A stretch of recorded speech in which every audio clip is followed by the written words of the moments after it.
নমস্কার বন্ধুরা, কিচেন বাহারে আপনাদের সবাইকে স্বাগত। আজ করব খারকোল পাতা বাটা। আমরা এটাকে খারকোল পাতা বলি, এটাকে অনেকে আবার ঘেটকোল পাতাও বলে থাকে। খারকোল পাতার ডাঁটাটা ফেলে দিয়ে খারকোল পাতাগুলো পরিষ্কার করে ধুয়ে নিয়েছি। এবার পাতাগুলো একটু কুচিয়ে নেব। খারকোল পাতাটা কুচিয়ে নিয়েছি, মানে খুব বেশি মিহি করে কুচাইনি, একটু বড় বড় করে কেটে নিয়েছি, নাহলে কড়াই দিলে নাড়তে অসুবিধে হবে। একটা কড়াই 2 টেবিল চামচ পরিমাণ সর্ষের তেল দিয়ে দিচ্ছি। তেলটা একটু গরম হলে 8-10টা দিচ্ছি শুকনো লঙ্কা।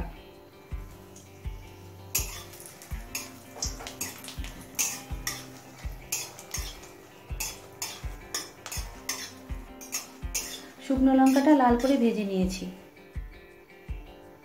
এবার দিচ্ছি 2 চামচ কালো জিরে আর 20-25 কোয়া দিচ্ছি রসুন। ভেঙে নেওয়া কাঁচা লঙ্কা দিচ্ছি 5-6টা।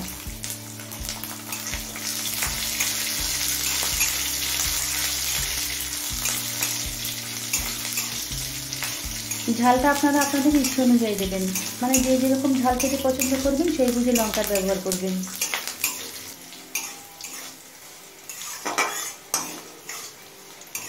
লঙ্কা, কালো জিরে আর রসুনটা মিনিট 2 ভেজে নিয়েছি। এবার খারকোল পাতাটা দিয়ে দিচ্ছি।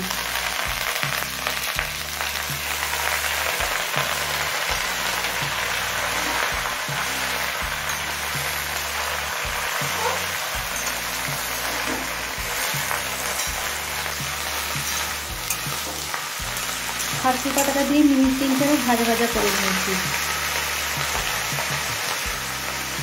এবার স্বাদ মতো দিয়ে দিচ্ছি নুন।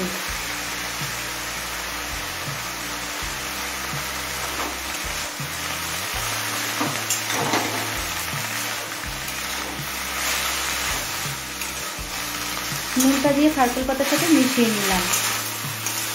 এবার মিডিয়াম ফ্লেমে আরও কিছুক্ষণ ভেজে নেব।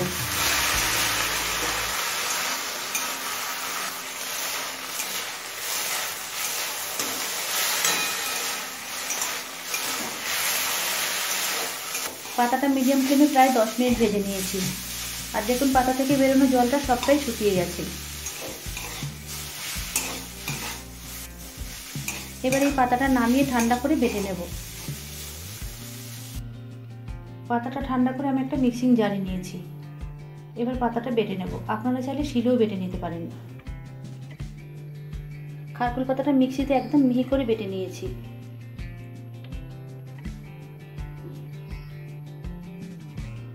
খারকোল পাতা বাটা রেসিপি আপনাদের কাছে কেমন লাগলো কমেন্ট করে জানাবেন। ভালো লাগলে লাইক শেয়ার করবেন, আর নতুন বন্ধুরা আমার চ্যানেলটিকে সাবস্ক্রাইব করবেন। আজকের মতো এই পর্যন্ত, আবারও দেখা হবে নতুন কোনো রেসিপি নিয়ে। সকলে ভালো থাকবেন, সুস্থ থাকবেন। ধন্যবাদ।